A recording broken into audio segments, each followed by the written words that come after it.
Мен атым Майсалбек Сейитбек.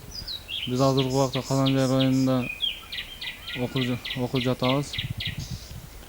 Азыркы жаштарга мен айтып кетерим, ошол жаш эле өмүрлөрүн кыйбай, ошонун ордуна Алла Таалага ибадат кылып, намазын окуган жакшы да.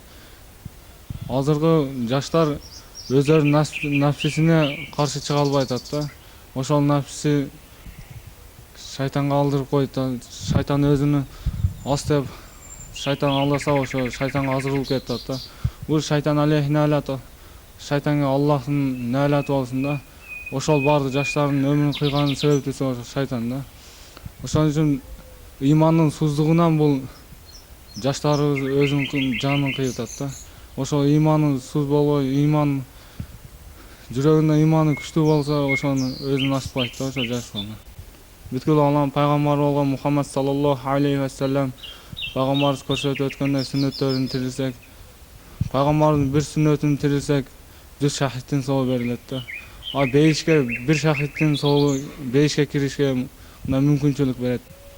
Азыркы убакта еврейлер ошол бүт мусулмандарды динден кайтарыш үчүн ошол интернет аркылуу кээ бир оюндарды жөнөтүшат да, ыйманыбызды суздап атат да.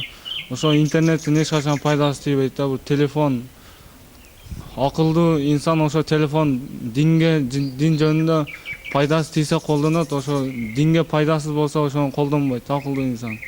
Ошонун себебинен азыр биздин жаштар өзүнүн жанын кыйып дозокко кетишет да. Эртең ол дүйнөгө барганда кабыр азабы бар.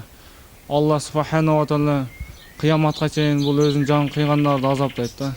Кыяматка чейин ошо өзүн асып өлгөн болсо, өзүн асып кыяматка чейин асылып турат да.